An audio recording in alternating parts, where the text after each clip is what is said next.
Okay, so I'm recording again right now, and clap. So we were just talking about Juicero, which is another failure from the wonderful world of Silicon Valley. It's a cold press juicer, and Jill was just reading to us an article about how it works. So you get these packs of what's presumably pre-chopped vegetables and fruits that get pressed between two plates, and voila, you get cold pressed juice, right?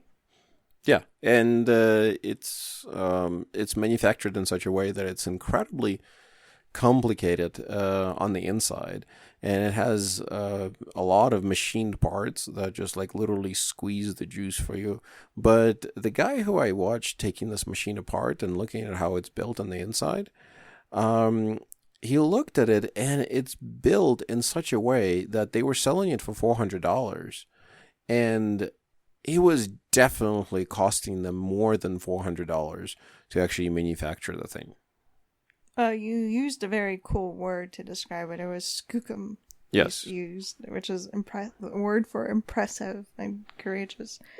Anyways, It's it was just a build 2000. with quality. It was a 2000. It was a very sleek. It's a very sleek looking machine, right? Mm-hmm. You can find it on eBay for $1,000. Oh God, yes. Or Which, I mean, who would buy it if you think about it? Because if the company went out of business, they don't sell these packs anymore. They don't sell the juice packs. So the way it would work is they would sell you these juice packs, which were essentially, let's say you're getting beet juice, right? So they would essentially take a beetroot, chop it up into little pieces, and then put it inside a bag, and then ship you that bag with a bunch of other bags of other type of juice.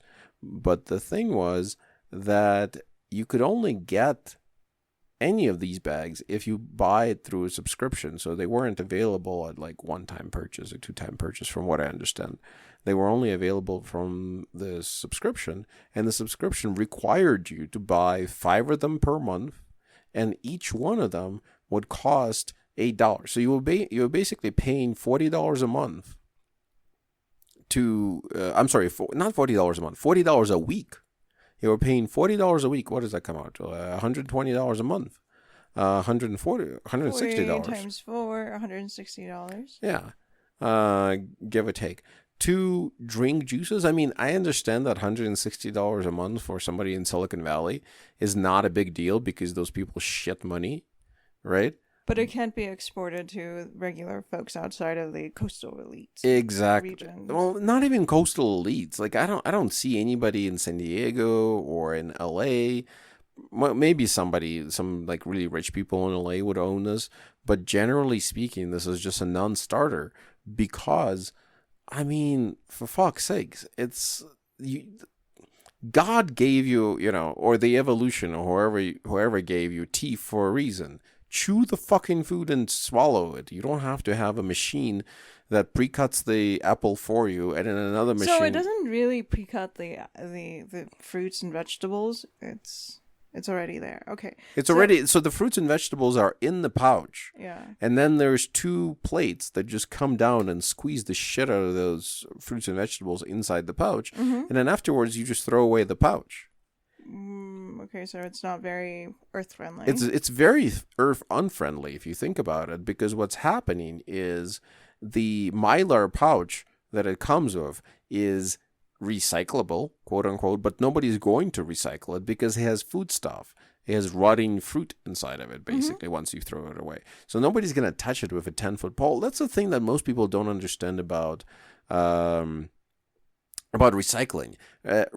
Making things out of recyclable products is great, only if somebody actually recycles them, right? Like, for instance, those Keurig cups. Keurig? Or how do you pronounce that? The coffee machine. Keurig. Keurig. What am I saying? Keurig. Okay, so the Keurig machine. This is a story I recently heard. So there's companies who burn things to generate electricity. So they work primarily with, lumber producers, people like that who have a lot of shavings of bark and stuff like that. And, after the process of making boards. And you take that bark and you take those shavings and stuff like that. You shove it into an incinerator, you burn it, and then you boil some water and run a steam turbine off of that, and boom, you have electricity, right? So it's like not extremely popular, but it's a way to produce electricity. And apparently, in this particular case, the company who does that was on a test product, like a test run, to not recycle, but to use those again Keurig cups to produce electricity by just shoving them and burning them in an incinerator, because they are impossible to recycle. See, people always say, "Oh, it's recyclable." Yeah, it's recyclable, but it's not recycled, right? So if you're drinking that coffee out of those cups, you're literally a piece of shit, as far as I'm concerned, because you're polluting the earth, all because you're too fucking lazy to take a bag of coffee and throw it with some filter in a drip machine, or better yet, just put it in a cup, pour some hot water over it. It ain't that big fucking deal. So, I'm going to try to defend the company just a little. Okay, just remember that it's something that even the inventor of the system doesn't do anymore because he thinks it's awful. Yeah, well, it said here that Bloomberg or... Oh, which company? The Juicero company? Some company brought this, some kind of... It says, in April 2017, in a video that will never not be funny, Bloomberg showed that Juicero's produce packs were essentially giant ketchup sachets of fruit and vegetable pulp that you could scoop straight out of the bag and squeeze with your hands. So they just kind of made fun of them, saying, well, why do you need this $1,000 machine to squeeze out this pulp? Well, the machine develops tremendous amounts of pressure, actually. The dude I watched, it's AV. Yeah, YouTube. I'm sorry. Go ahead. Kind of responding to it develops Yeah, go ahead. a whole bunch of pressure. They said that the plates could supposedly create enough pressure to lift 2 Teslas. So that's an incredible amount of pressure. That's actually not that much, but okay. We're effectively nothing more than 2 giant Wi-Fi connected hands doing nothing more than what your hands can do. Well, so that shows you 2 things. First of all, it shows you how fucking removed from reality the people who developed this machine are. If they use as a matter of measurement to address common people the fact that it can squeeze with as much power as is necessary to lift 2 Teslas. Who the fuck knows how much Teslas weigh outside of Silicon Valley? Who the fuck cares about how much Teslas weigh outside of Silicon Valley? Why would you use that as a way to analogize how strong you are? How strong these plates are. And it's actually not that much. So let's see, how much does a Tesla weigh? 5,000 pounds, 5,400, right around there, Model S. Something like that. So it weighs between 4,800 to... Okay, so I was off. 5,000 pounds, right? I think the Model X is like 5,500, so it doesn't matter. They didn't specify, so let's give them a benefit of the doubt. Let's assume that they meant 2 Model X's, like the SUV ones, that are 5,500 pounds. Right on. Yeah. So the whole thing develops 11,000 pounds of pressure. Now that sounds like a lot, right? Mm-hmm. That sounds like tremendous amounts of pressure, right? Except you can go to Harbor Freight and you can buy a 22-ton press. 22-ton press. And how much will that 22 be? tons is, by the way, 22 tons is 44,000. 44,000. Yeah, because 44. Each ton is 2,000 pounds. Yeah, so it's 44,000. So since we're measuring things in Tesla, that's almost like 9 Teslas, right? And that costs like $80 at Harbor Freight. Really? Yeah. And it's hydraulic. It's human operated. So you don't. So and if you have to have 2 plates, to connect your, to make that squeezing motion. Well, it's a press. It comes with 2 plates. It's 200. Oh, okay. Yeah. So you don't need two plates. You just you do need 2 plates, but they don't have to both move at the same time. Even in Juicero, they don't move at the same time. They have one plate that stays stationary, and the other one presses in from the back. It's actually a very remarkably good, high quality mechanism, except for the fact that it's completely overbuilt for the product that it is. So you're saying that, you know, I think an easy to use simple juicer is nice.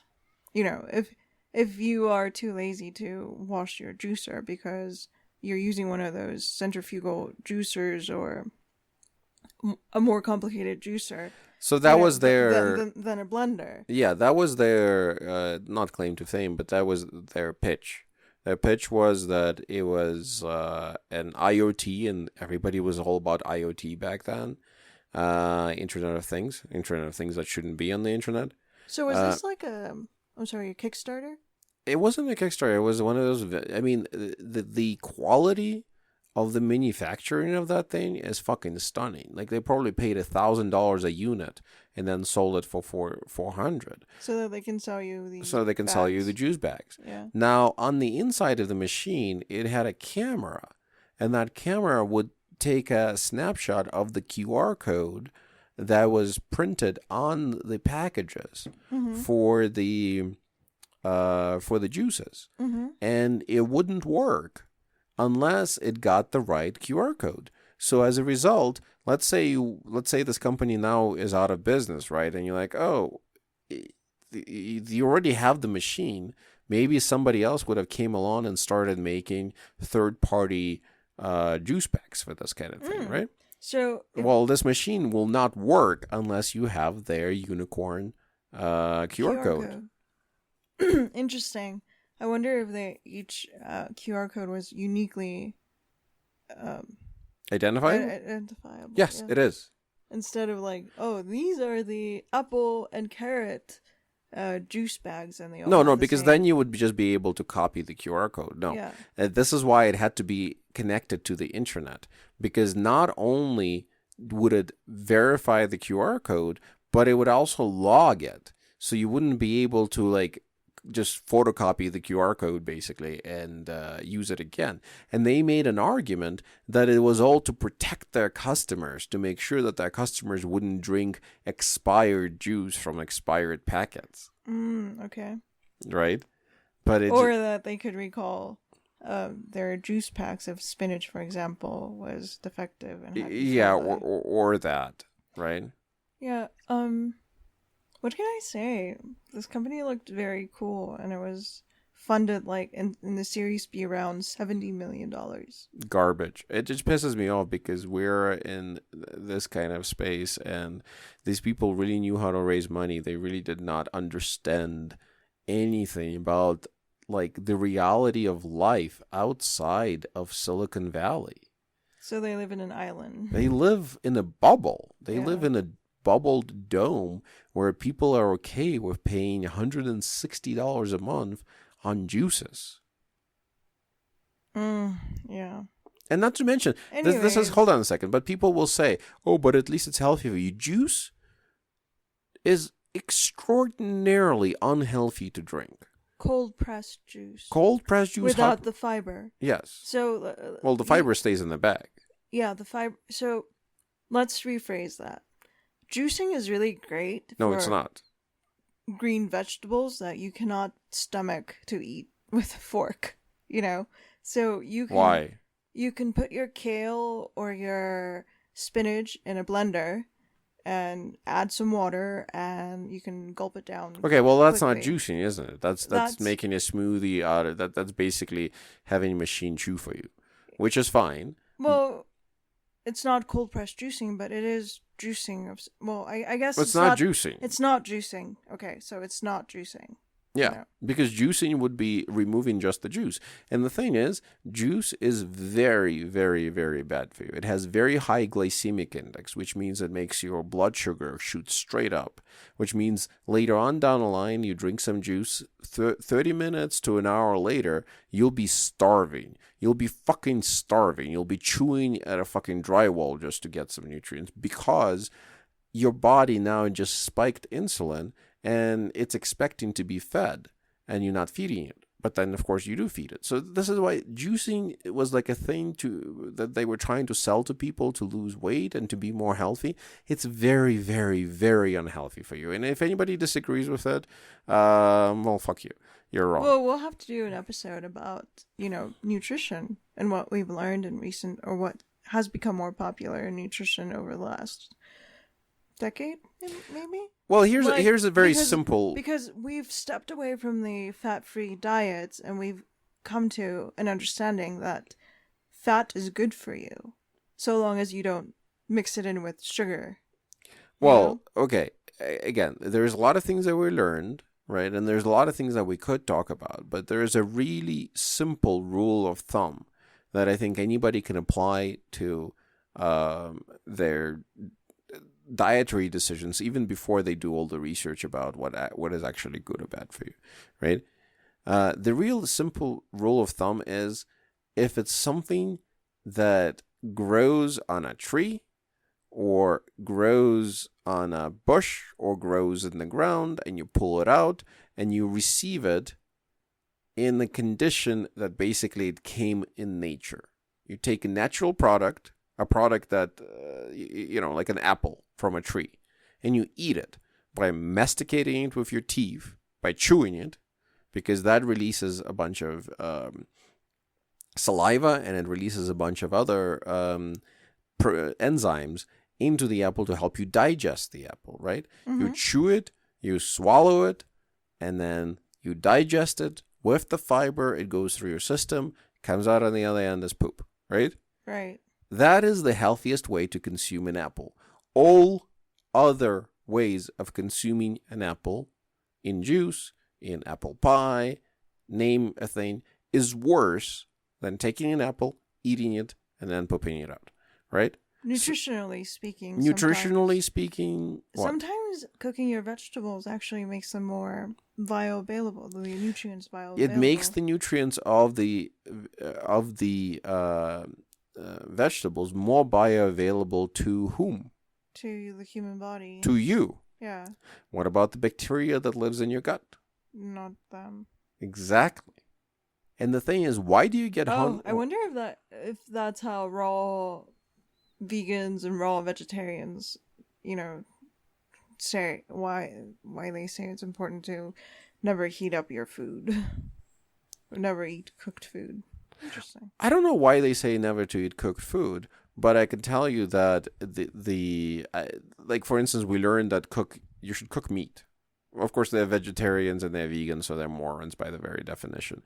But you can go one step more extreme and become a raw vegan or a raw vegetarian, Okay. Where you never heat up food past a certain temperature. Okay, so I'm not saying that that's wrong. There might be some good science behind that. Well, I finally understood. You explained it to me. You said that you should eat food in its normal state. Yeah. Because otherwise, you're going to kill the bacteria in your tummy. Yeah. Well, you're not going to kill it.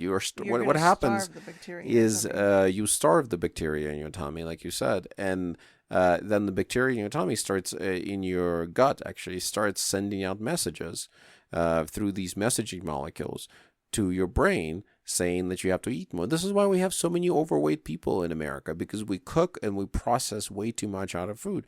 And this is yet another example. And sadly, this kind of stuff would be sold to people who are trying to lose weight.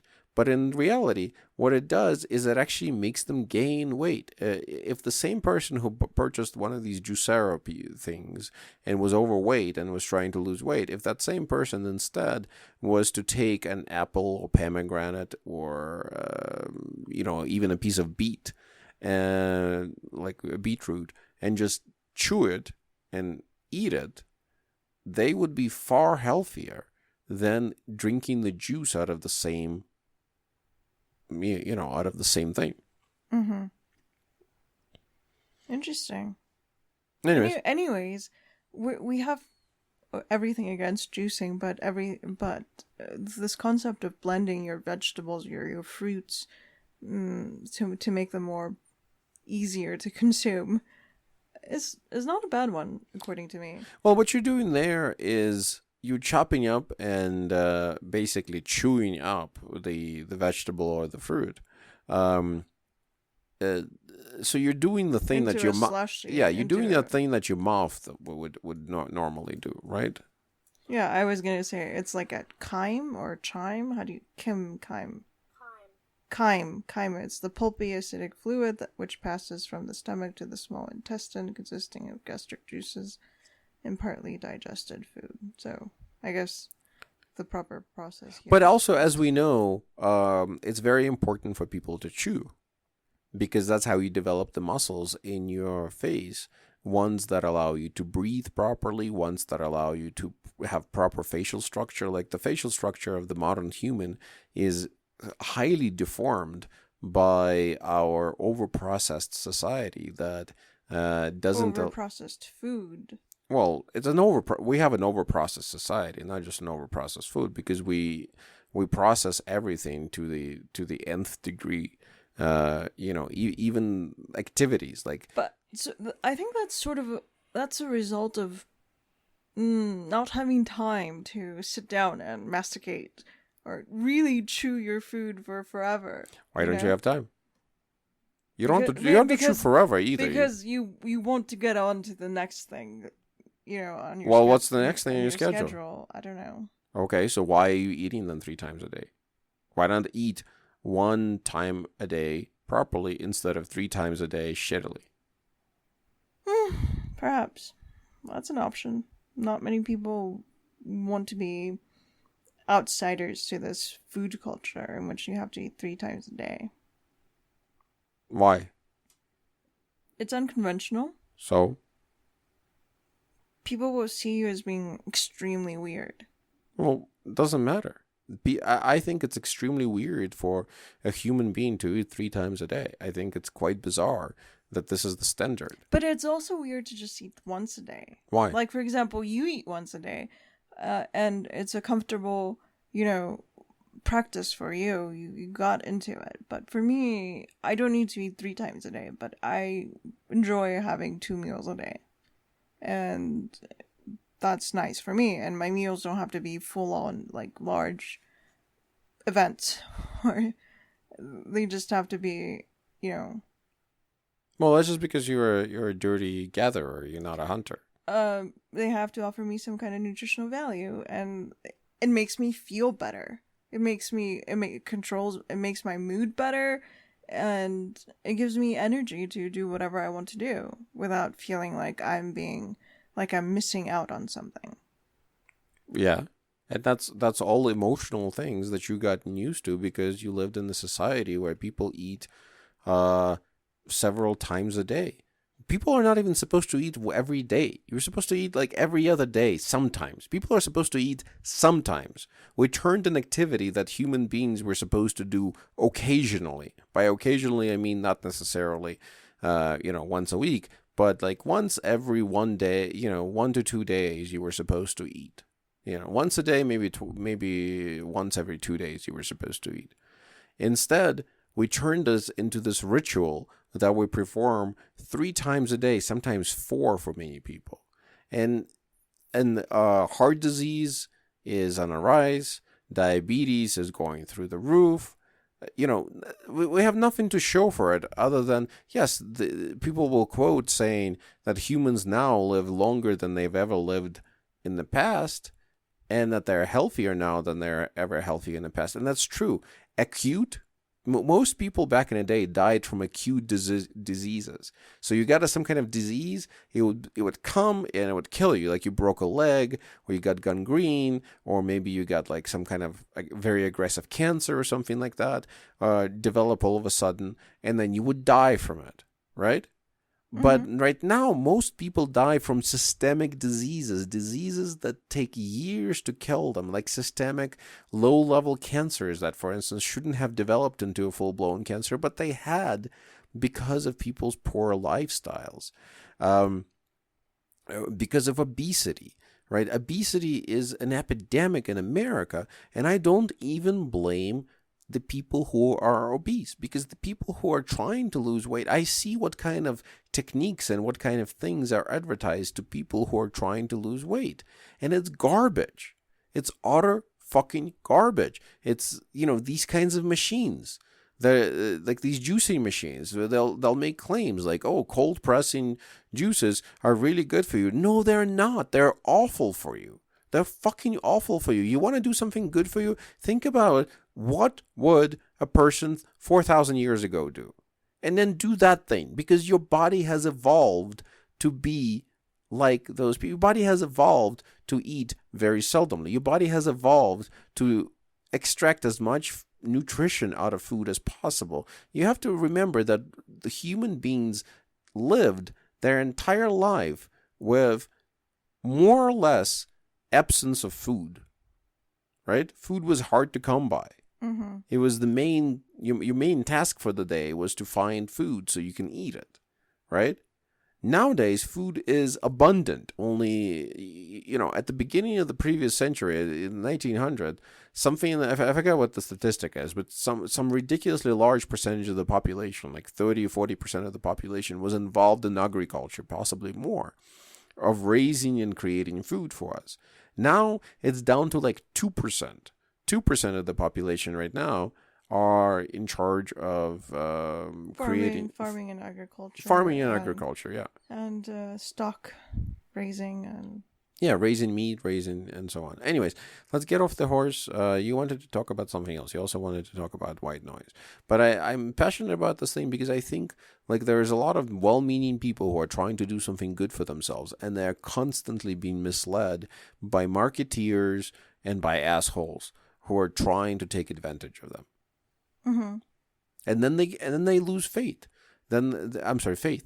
They lose faith, and then they completely say, "Oh, well, nothing works. I'm just fat. I'm just fat, and I'll never be thin because nothing works. Okay, I might as well have another donut." But that's not the case. They never tried to lose weight in the proper way, and the reason why they never tried to lose weight in the proper way is because everybody lies to them, and everybody tells them whatever is the most profitable way. Like for instance, if you you go ahead. Sorry to stop your rant.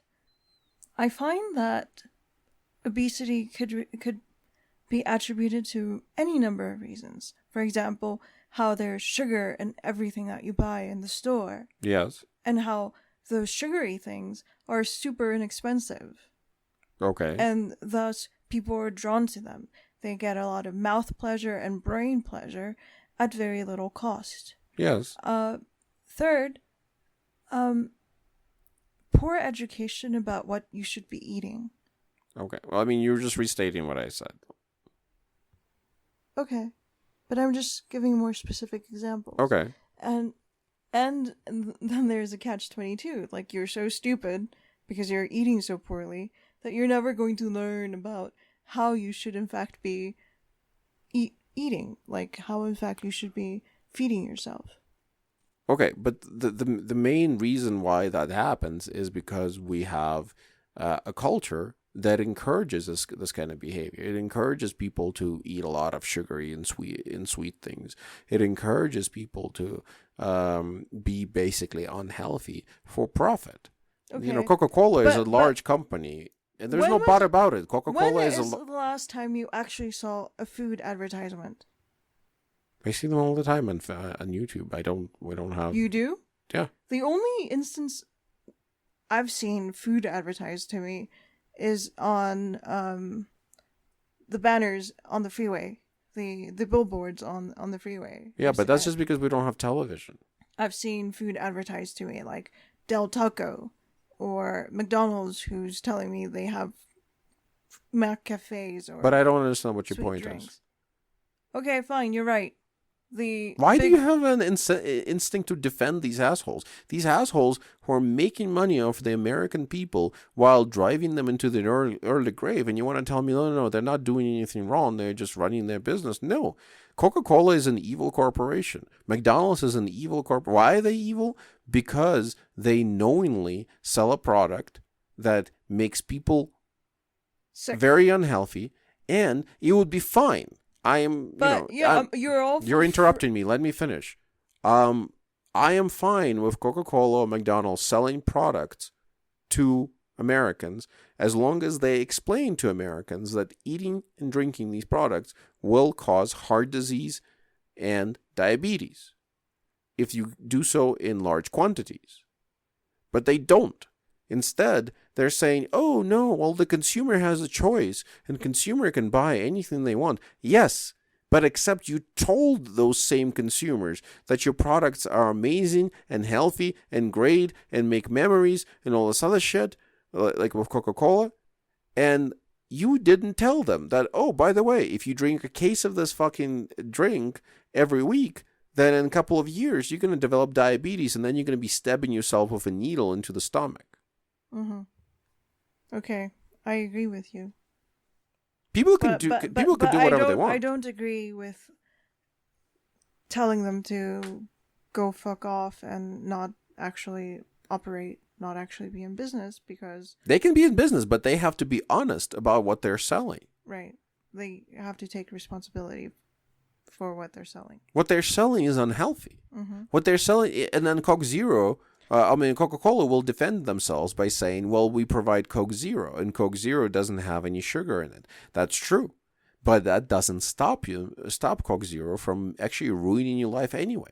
Because while it doesn't have sugar in it, what it has is a sugar substitute.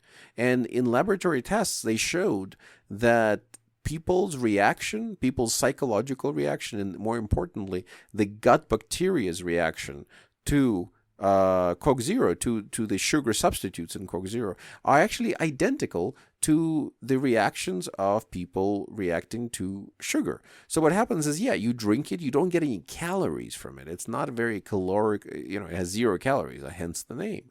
But you then get hungrier and hungrier for other things because you just drank something that tasted like sugar, felt like sugar, but didn't have any nutrients in it. Your body released a bunch of insulin into your bloodstream to, accommodate and prevent the sugar from clogging up your bloodstream. So, and then what insulin does is it takes the sugar from your bloodstream and it pulls it into your fat cells. That's why you get so fat when you eat a lot of sugar. And what happens is, even if you drink non-sugary, Coke Zero that has I forget which substitute they use, but they use some kind of chemical. Usually it's xylitol or aspartame. Well, aspartame is what usually they use in Diet Cokes and stuff like that, but Coke Zero uses something new. What is it? We sweeten Coke Zero sugar in our bottles with aspartame and acesulfame potassium. Okay. They call it, I guess, ACE K. Yeah, ACE K. Oh, okay. Well, it doesn't really matter. The point is that all of those substances in your body have the same exact reaction in terms of how your body reacts to them. So your brain reacts to it as the same. Yeah, your brain, I should say. Yeah. And your brain is the thing that gets hooked on sugar. Yep. And then what happens is you drink a Coke Zero and you're like, oh, well, that's okay. I can drink it because it's like drinking water. So people most often ask, will Coke Zero make me gain weight? And the Coca-Cola company will say, no, Coke Zero is a 0 sugar, 0 calorie soda. So sugar alternatives are used in place of sugar in many foods and drinks to provide people with a reduced, low or no sugar and low calorie option. So calorically speaking, no, you will not get those additional calories. Yeah, not from Coke Zero. But what will happen is you'll drink it and then you'll be hungry for something else. And then you'll be like, oh, okay, well, I didn't drink any Coke, so it's okay if I have a slice of pizza, right? And then you'll be eating more and more of that pizza, not because you want to eat, but because you were primed to eat a bunch of food by the fact that you drank something that was extremely sugary, only it didn't actually have any sugar in it. It just tricked your body into thinking that it had a bunch of sugar in it. So low-calorie foods act in a similar way. They take away the fat from, say potato chips, and you will just eat more of those potato chips. So you might as well have had the full-fat potato chips. Well, you also have to keep in mind that they're not low calorie per se, they're just low fat. Like a lot of low fat substitutes are not necessarily low calorie. Because if you look at the bags, they have a shit ton of calories. Those calories are just coming from carbs, which is a very cheap source of of calories. Mm. Fats cost money. Fats are expensive. So does protein. Protein is expensive, Yeah. but carbs are cheap because carbs can be grown, and we grow a shit ton of them. Yeah. Anyways, you wanted to talk about white noise. Yeah, so over the weekend I was listening to a book called The Brain That Changes Itself by a guy named Norman Dodge. It was published in 2007, and this guy is a psychiatrist, a Canadian psychiatrist or a psychoanalyst. And one of the interesting dives he makes in this book is how white noise can hurt the developing brain of children. And one of the examples he uses is children who live higher up in apartments in Chicago, where they can hear the metro or the train, whatever it's called. They had on average lower IQs than the children who lived in the lower apartments, and that made me think about. Well, you have to explain why that is the case. So, for those who are not familiar with Chicago, most of Chicago is comprised of these 1 to 2 story homes. 1 to 3 to 4 story kind of apartment buildings that are levels. So one floor is one kind of flat like apartment, and then the next floor is another apartment, and so on and so forth. And in poorer or like less desirable of these buildings are located immediately next to the tracks. And Chicago has these L tracks, which are elevated tracks, where the train, the metro for the city, instead of traveling underground, it travels above ground on this elevated track that's about, 30 feet in the air or so. And as a result, a lot of apartments, the least expensive apartments, are the ones that are located right next to the tracks, where the train literally passes just a few feet away from your window. So it gets pretty noisy. But I wouldn't call that white noise, though. Maybe it's just noise. That's just noise. Maybe people who also live close to airports experience the same sort of noise. If you are raising a child, say, for example, in Point Loma, in San Diego, you might run into the same sort of issue. Maybe. See, I understand the science behind this study, and we'll talk about the science in a moment, or this concept. But I question that particular study because of what I just also said. There is a market difference between the apartments in Chicago that were right next to the L tracks, and with the train passing right outside your window, and the apartments that had the trains be further away, right? Or even the same building, but on the bottom level of that same building, the apartments would be much less expensive, right? So then you have to make a kind of an educated guess. Well, what kind of people would be living in the apartments that are cheap and are next to the train tracks, versus what kind of people would be living in apartments that are a little bit more expensive, that are located in the same building but on the bottom level, where you don't hear the train as much and you don't hear the noise as much, right? Okay, that's a very good pointing out of selection bias. Yeah, and it's not to say that like, oh, poor people are stupid or something like that, but if you think about it, people who can't afford a better apartment are likely also not able to afford high quality food, are also likely living with windows closed, because you wouldn't keep the windows open as much if the trains would pass constantly through it. So you get worse oxygen into your brain, into the brain of a developing child, because the train keeps going around, and you have to close the window, and then they don't get as much oxygen. You can't feed them as well because you're not as wealthy, you're not as well off as maybe some people who live downstairs. So maybe you have gaps in your nutrition. Maybe you're eating shittier food, because that also affects your brain. So I don't know. That study was a little bit flawed in and many did ways, not I would take into say. consideration all the possible biases that it could have. Yeah, but logically speaking, you wanted to talk about the science behind it, and I think the science behind it makes a lot of sense. So I just googled like the problems with white noise in the developing brain, and a lot of neuroscientists will tell you that, for example, having a fan next to your newborn's Mm-hmm. nursery uh, will delay their auditory processing. Uh, their brain won't be able to focus on important noises when it hears them, because it will just tune them out. Well, yeah, and then that's logically speaking, let's run again through that. Why would that be the case? Why is that? Well, let's think about it, right? So if you have a child who's developing their brain, right? And if you have a child that's developing their brain, and while they're developing their brain, they need to reject. You have to remember, like children when they're born, they have a lot of neurons, and they can make all the noises in the world. Well, they can make all the connections in the world. No, they can make all the noises in the world, right? So a child born in Japan Oh, I see. will be able to speak Japanese without an accent. Mm-hmm. While, if I was to learn Japanese, I would always speak it with an Japanese. You mean Chinese? Chinese, which is a tonal language. Well, Japanese as well, but yeah, you're right. Chinese is a so better much. example. Okay. Well, I still don't believe I'll be able to speak Japanese without an accent. Okay. Would you? I'm not sure. I'm sure I probably would speak it with an accent.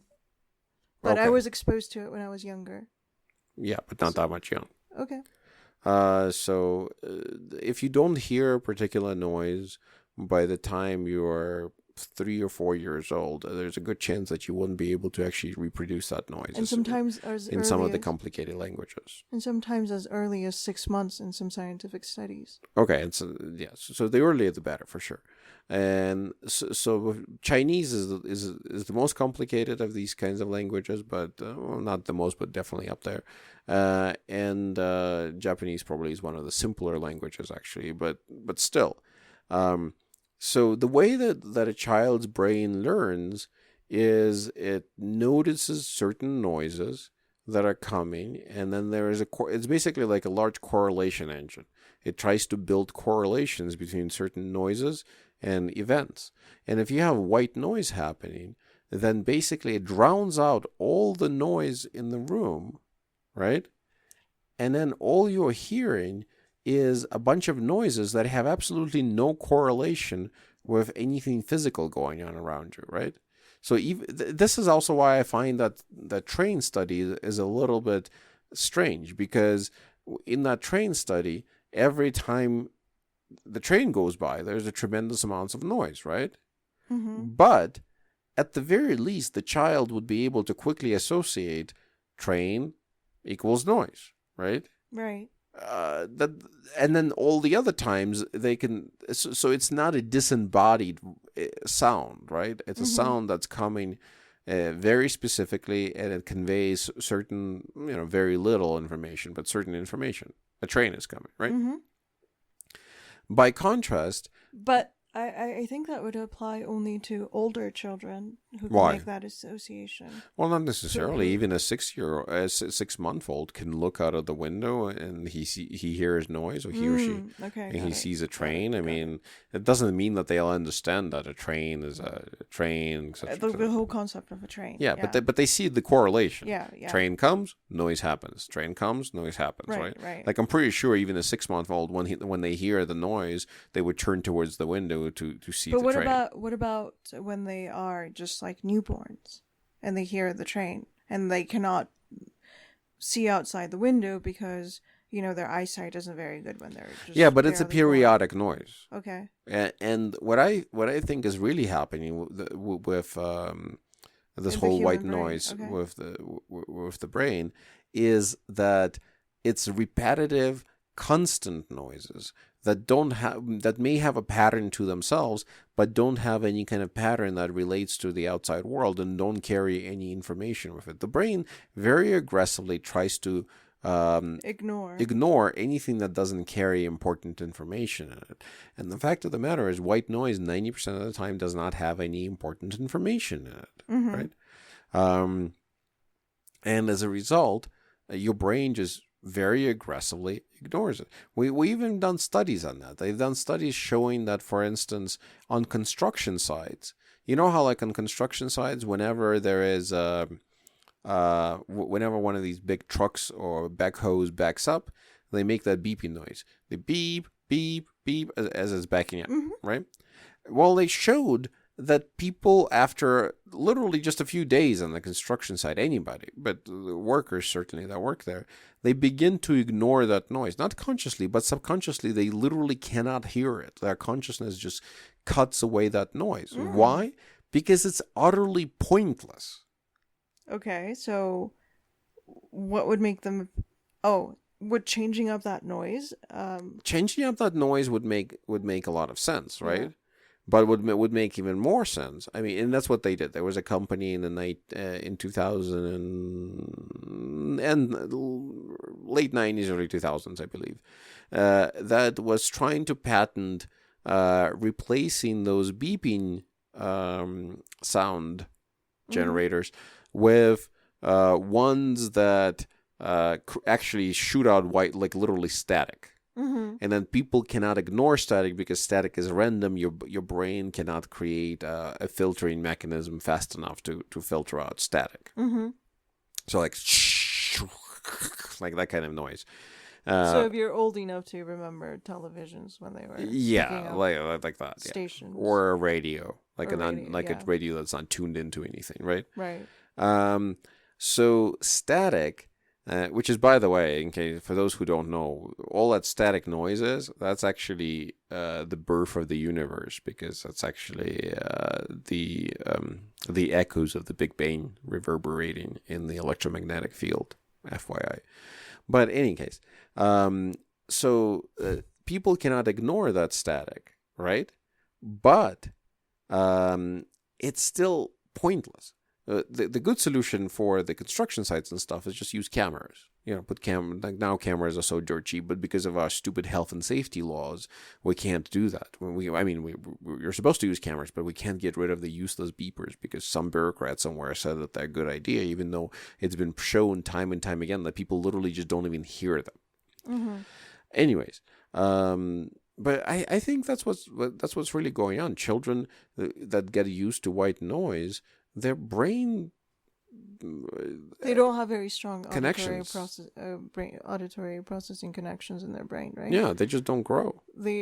And this could cause other issues, like when they're in a classroom setting, they cannot follow the audio instructions of the teacher or whatever, right? I would argue that it might be responsible for some of our autism as well. Some of it. I mean, some of it is over. Now, apparently nowadays everybody's autistic. I swear to God, I interact with some people online and they're like, "Oh, well, I'm autistic." I'm like, "No, you're not autistic. You're just a fucking asshole." There's a difference. I know it begins with the same letter, but well, everyone's classified with a learning disability nowadays because of this or that. I take an objection to that too. As somebody who's actually learning disabled, I take an objection to that. But dyslexia, but because I see some people who are like, "I'm learning disabled." I'm like, "No, you're just dumb. You're not learning disabled. You can read, you can write, you can do things. You're just stupid." My best friend's one of my good friends' sister does diagnostics for children, and she says that she has to do it all the time in schools. Like parents come over and say, "My child is learning disabled. You have to provide them blah blah blah," and then she'll do like these tests. I'm like, "No, your child is not learning disabled. He's just as dumb as a box of rocks. So are you." Well, I find that that's a little bit harsh, because how is she able to test whether the child is learning disabled? Well, so what if he or she has an auditory processing problem? Like, they literally cannot hear. That would how does that prevent them from solving visual puzzles? Right. Visual puzzles they would be good at if they were intelligent. Yeah, but they're not. Right. Okay. So the thing is, you have to keep in mind, some people are just dumb, right? Remember that thing that George Carlin said. Imagine how stupid the average person is, and then realize that half of them are dumber than that, right? So the IQ, the average IQ is 100. Right. The average IQ is 100, but that means that half of America has an IQ that's lower than 100. Now, and So what's the importance of knowing that half of Americans have an IQ less than 100? well, because I quite honestly was very surprised by that. Well, does it mean that half of Americans don't know how to take a test? And that they can be trained to do better in that test? I don't think. Well, yeah, there's ways to train to bump up your IQ score, but not by much. Okay. Um, so so it's not like there are ways to improve your IQ score if you're like trying to optimize for the test, I guess. Uh, but it's not by much. So that's what they do. They verify whether or not you have a real learning disability. They test your IQ first and foremost, because you could just be stupid, right? Right. And I'm not saying like, oh, okay, we should go ahead and now exterminate all the stupid people. I mean, it's a viable option, but maybe not the best option necessarily. But it's important to recognize that not everybody is learning disabled and not everybody is autistic. Some people are just assholes and some people are just dumbasses. Mm-hmm. That's really is the case. And I just generally, as a human, I have a rule there. I don't. I would want to do this. I wanted to finish this thought. I'm sorry. Though that as a whole, I don't mind people who are stupid. They can't help it, and I don't mind people. But I do mind people who are stupid and mean. And I feel like there's a good percentage of those as well in the world. And those can go die as far as I'm concerned. And I would actively kill them if I could. Somebody who's mean and stupid is a deadly combination that leads to all of the shit that we have to deal with. Stalin. Yeah. Dumbass. Mean dumbass who managed to convince a bunch of people to do his bidding. Yeah. The Khmer Rouge in Cambodia. They were pretty damn stupid. But my response to what you just said is that I would really want to see a study where we take two animals, maybe two human beings, and test them test their development in the same environment, but what the parent's IQ was, controlling for the parent's IQ, right? Okay. And see whether those two human beings would develop, the same or differently. We've done those tests. We have? Yeah. What's the result? With twins, actually. We've done those tests. The environment matters very little. Almost none. Interesting. Almost none. When I think about intelligence, I also think about this picture comes to mind. Myself sitting in a piano, like in front of a piano or a keyboard or whatever, and my complete inability to know what to do with this thing, like to create patterns, with this tool. And I imagine somebody who's, able to create patterns with this tool far better than I am. Well, yeah, but you have to learn how to play a piano in order to play a piano. Yeah, but there are some people who can just listen to something, and then they'll just be able to copy it with a noise generator machine that they have. Okay. Well, that's true. Some people are more musically gifted than others. Right. Some people are more better at recognizing patterns than others, right? Yeah. So some people are worse at recognizing patterns than others. So it's not like there's a lot of skills, right? Well, there's a lot of skill to playing music because some people can recognize the patterns and see them, but they just don't know how to recreate them on the machine that they have, on the instrument that they have. So there's nothing wrong with not knowing how to play an instrument. Well, there's nothing wrong with not being interested in music either. Some people are not interested in music. Mm-hmm. Anyways, that led to my interest in figuring out about white noise. Led to a general question of, are we making society stupider because of all the noise that children encounter every day? And I also came across this interesting theory, the Flynn effect, in which apparently over the last 100 years, the general intelligence of humanity has gone up, I think, 7 or 10 points a decade or something like that. Yeah, okay. So I read about that too, and I disagree with the conclusion of that statement of that, of that theory. But I do know that they had to readjust because the IQ tests, they're not, they're competitive tests. What that means is, I'm not sure if I'm explaining it correctly, but basically they're set up in such a way that 100 is the median or the mean. Not the median, yeah, the mean. So 100 is the mean, and then you go to the left or to the right of the mean. 15 points, the standard deviation. Well, 15 points is the standard deviation, right? Yeah. But you get the point. So we want to center it around 100. Right. And had we not recentered the IQ curve, then by now it would be somewhere like at 115 or something like that, right? Which, quite honestly, all along I thought that 115 was like, oh wow, if you're below that, you're really dumb. Apparently I was way off, right? So you're an intelligence elitist. I am. Okay. I am completely an intelligence elitist, and I do recognize that people don't have a choice in how intelligent they are. They do have a choice in how curious they are, I think, but not how intelligent they are. But I do also believe that people who are then use their lack of intelligence to be mean people can go fuck themselves, and I might as well. I have no sympathy for those people. But you're right. So what was it called? The Flynn effect. The Flynn effect. So like this intelligence increase, right? And I'm not entirely certain if that's accurate.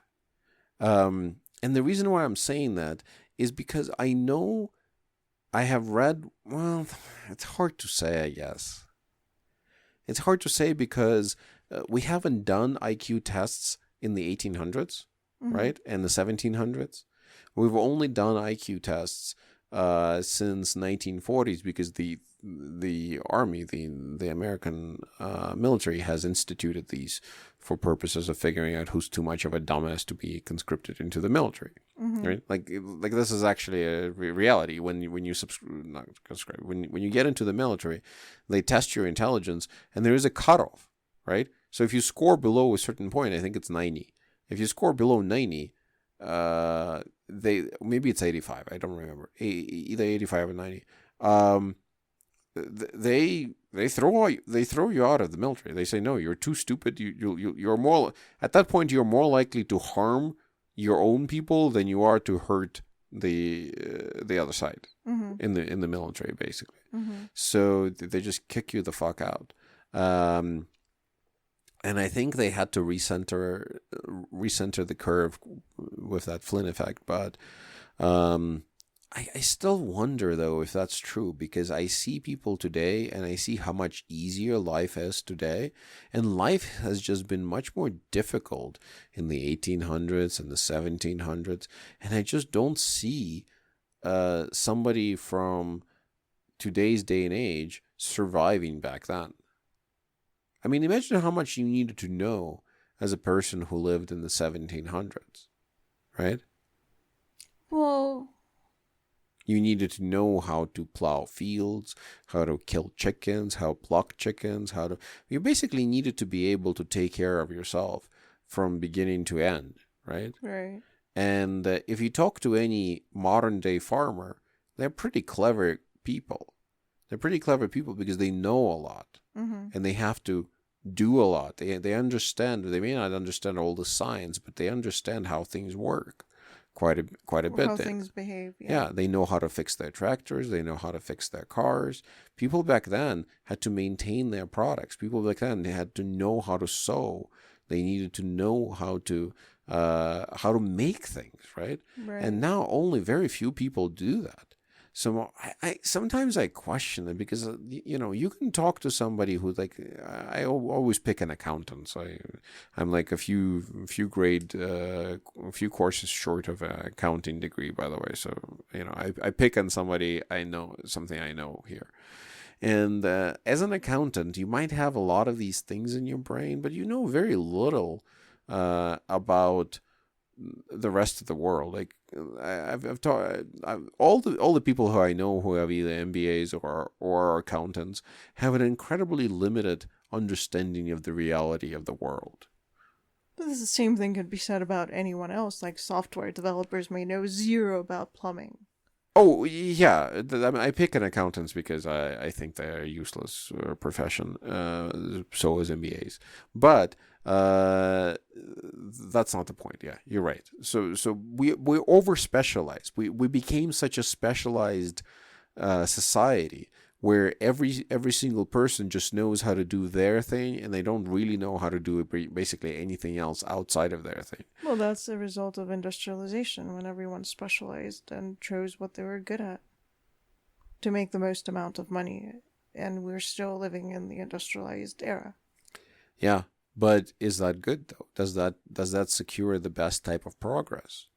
That's the question. Economists argue that it is best for society. Well, the economists are far less useful than even the accountants and MBAs. Okay. But ethically and morally speaking, it would make a lot more sense for humans to have more diverse skills.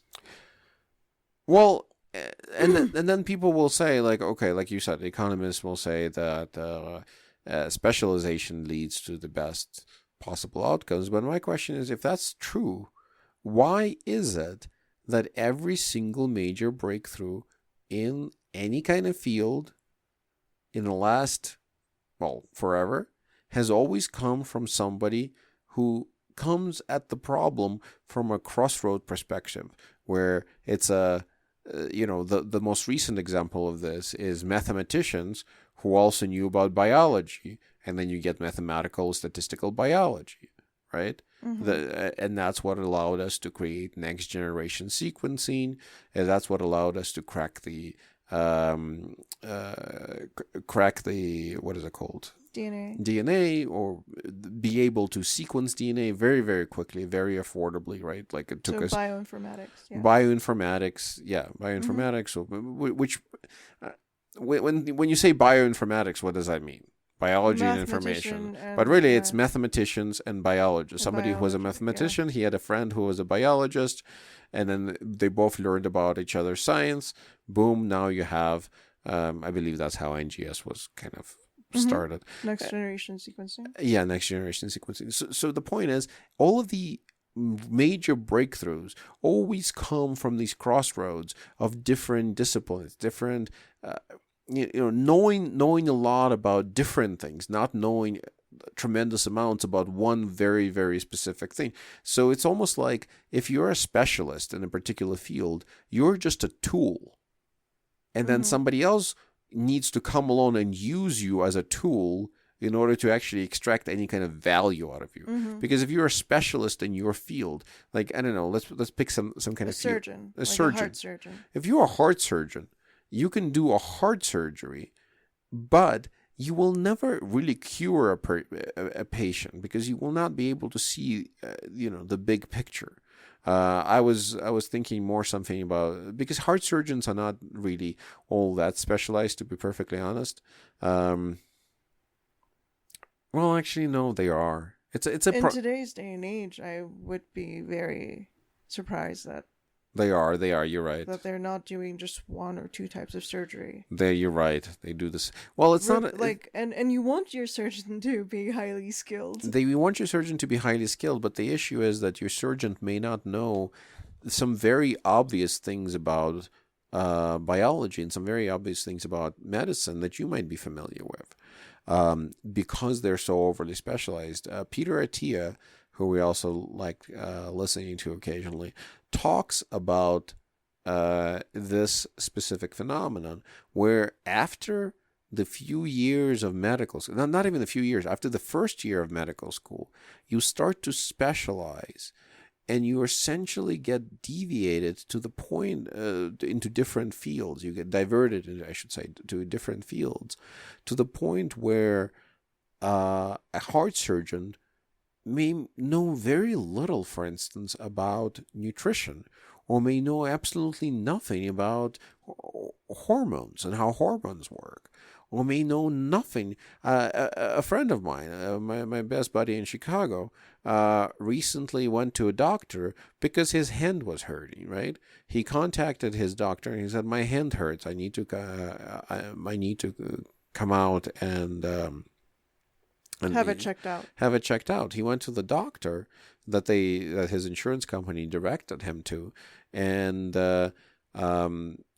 he showed them where his hand hurts. I believe it was like in his elbow, and right. And then the doctor said, "Oh, no! You said your hand was hurting. I don't deal with anything past the wrist." Oh wow.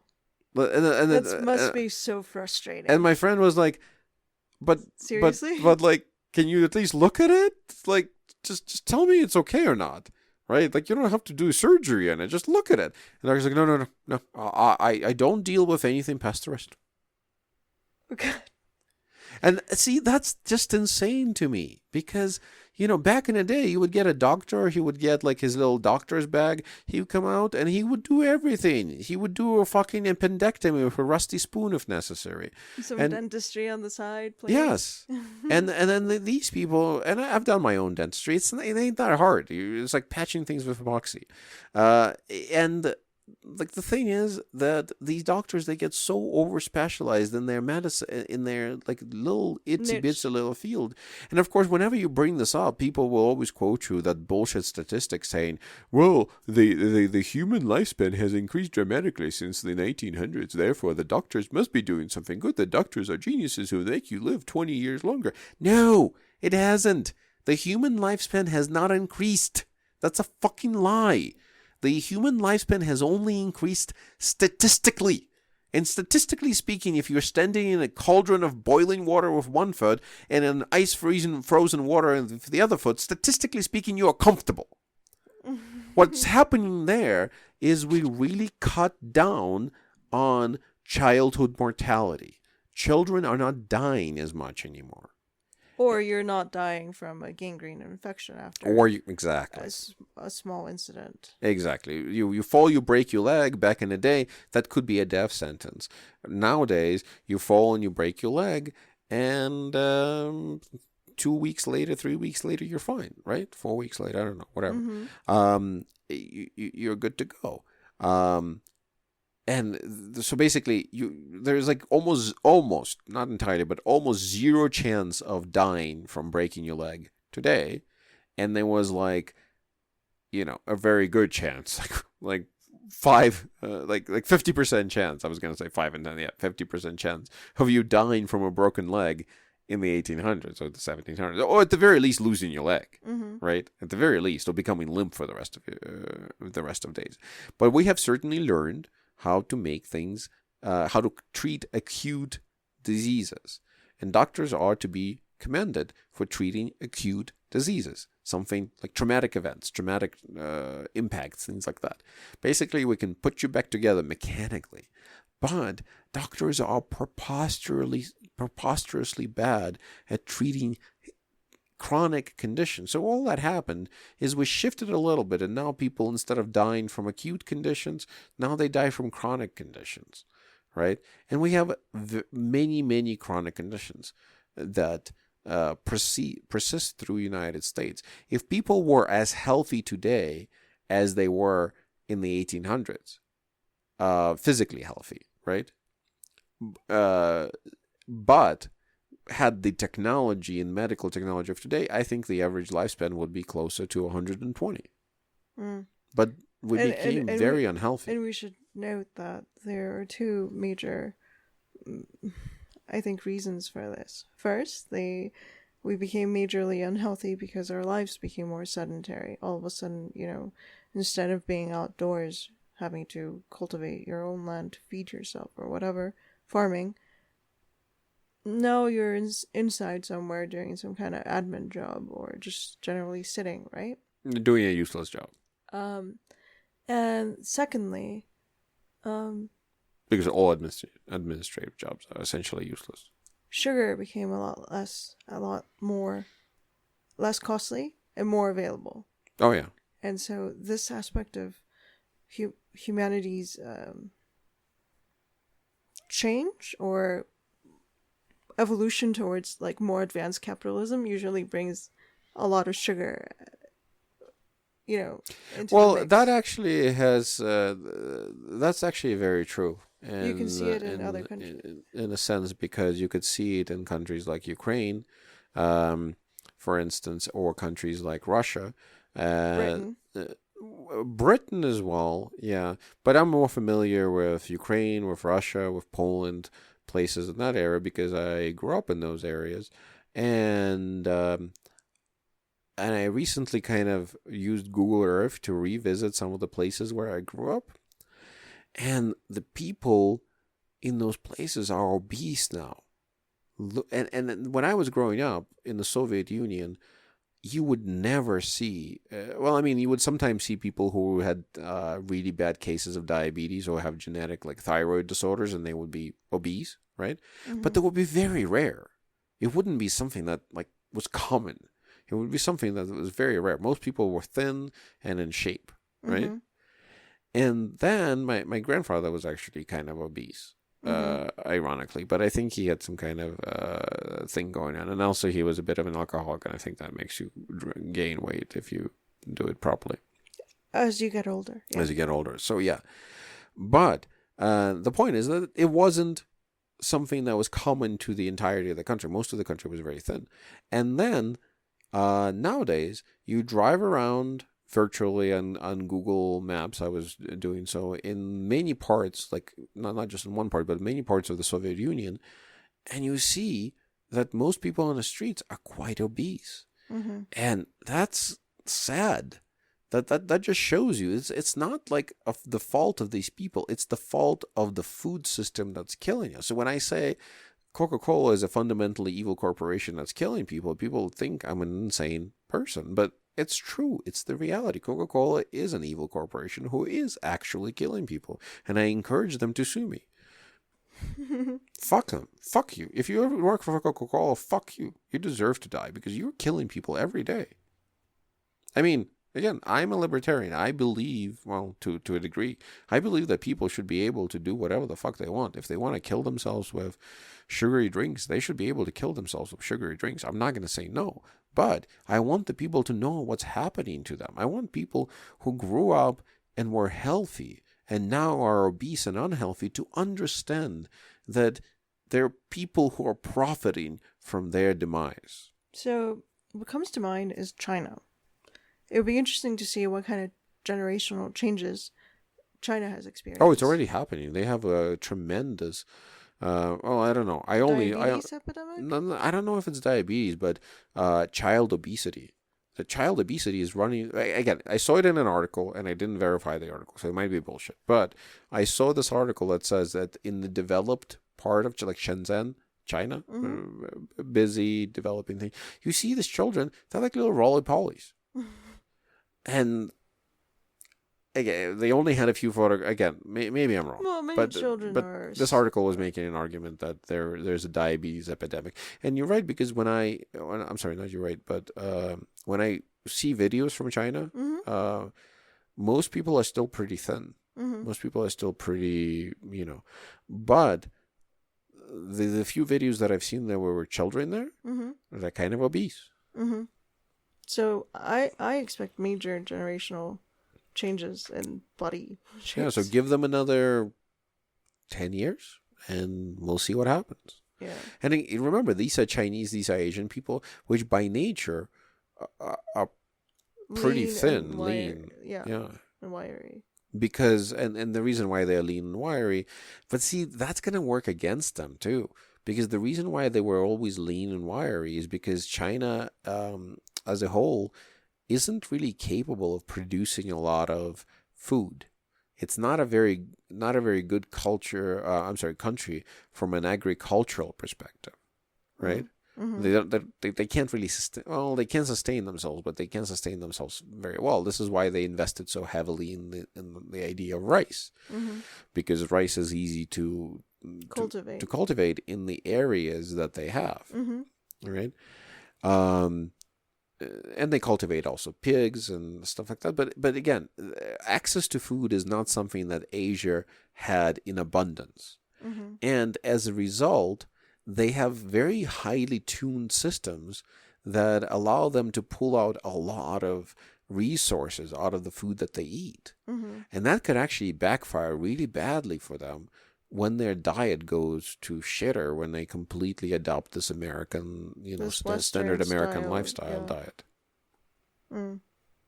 That really sucks. Yeah. And then, of course, Because that means, like, their population is really at risk of losing out on a whole segment of the people. oh, yeah. And that's something that they can address right now. And this is, one of those things that China is Chinese government in particular is very good at.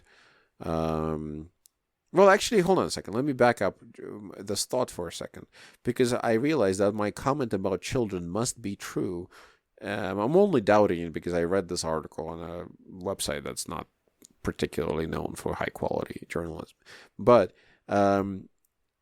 If you look at the leadership party at the top of the leadership party and in China, right? So Xi Jinping looks like Winnie the Pooh. Yeah. I mean, this is why Winnie the Pooh is banned in China, because they were comparing him to him, right? So but he's not the only. Yeah. But he's not the only one now. You look at they have that 2,000 member or whatever the fuck it is, people's the parliament. The People's Parliament or whatever. It's a bunch of fat asses. Right? And why? Well, they have the money to feed themselves well, and they probably don't have to do fuck all. So, well, there you go. That's what happens. And we need to fix that. And we need to fix that by, people always say, oh, we need to fix that by exercising. Well, exercise is shit. You have to eat less. But there's a right way and a wrong way to do that. The right way doesn't involve most people, yeah. For most people, for all people, there's a right way and a wrong way. Not for all people, it's not one way. So for some people, there's one right way. For another person, there's another right way. But I'll tell you what makes something a right way. What makes something the right way to eat is it's easy. You don't starve. You're not starving. You're not struggling. If you're struggling, then it's not the right way.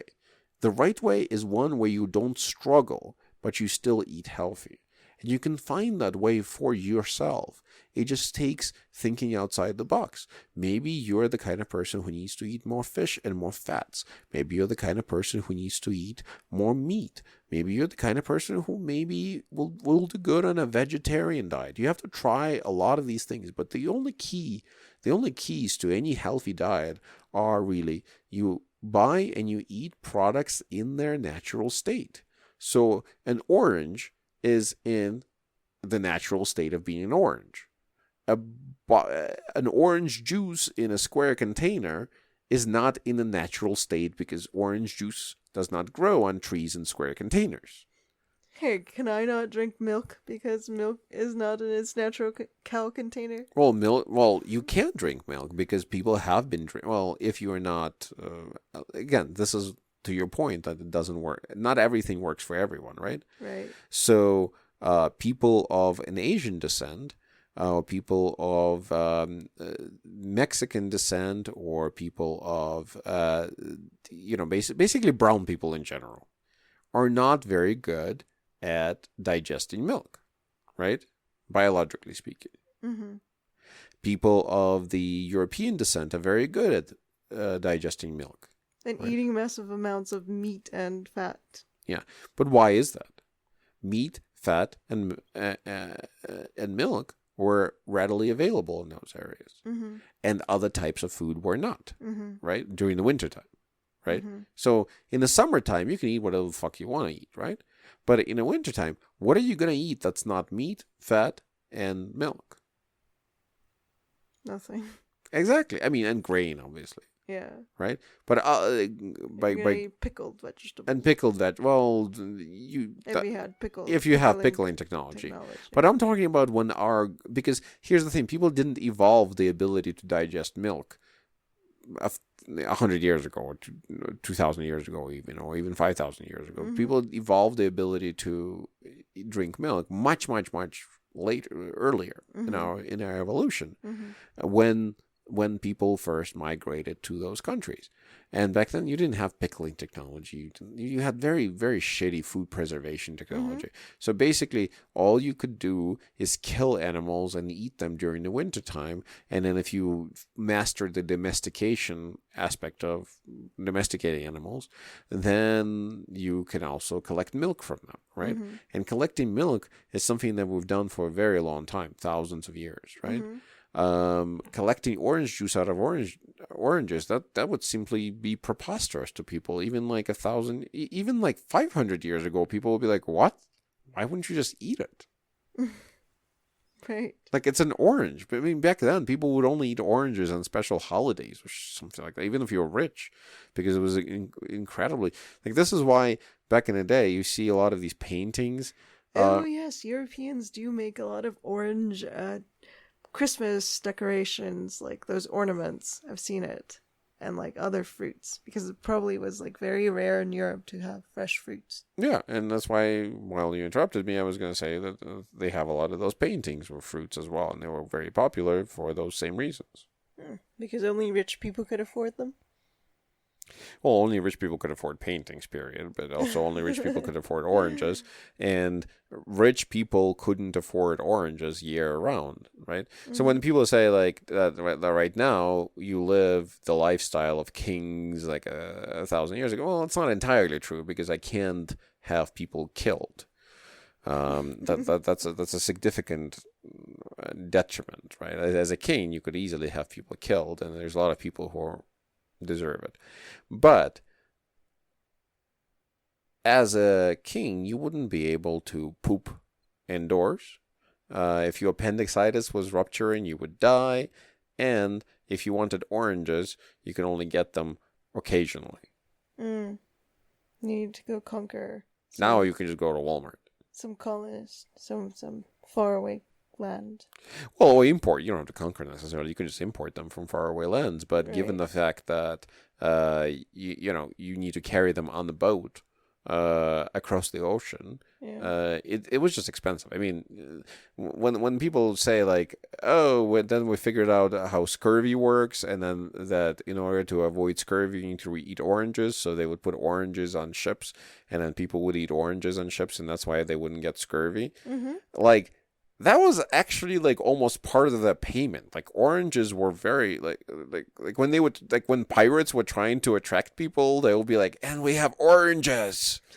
Like, we have rum and oranges. Like it was actually like an upsell. So it was good, obviously, for your health, but people also liked it, right? And then. And they were shitty oranges too, because they had seeds in them, and then they, like, not these basically candy-like creations that we have bred over the years. Oh, they're so tasty. Yeah. So, but that's why we started with this Juicero company, and it's kind of wrapping into the same circle. I just find it so preposterous that we have evolved so much. Like, think about it. We've evolved as a species so much that now there is a particularly stupid but yet somehow smart group of humans located in Silicon Valley who were trying to sell you a product that would do something that your teeth can do for free. Right? They would sell you this $1,000 product that, if it needed to be made 1,000 years ago, it would take all the king's horsemen and all the king's men to chew out these gears for about a lifetime of an individual, right? Like it would take them a lifetime to make. Like, the thing is made out of aluminium. You know how special aluminium is?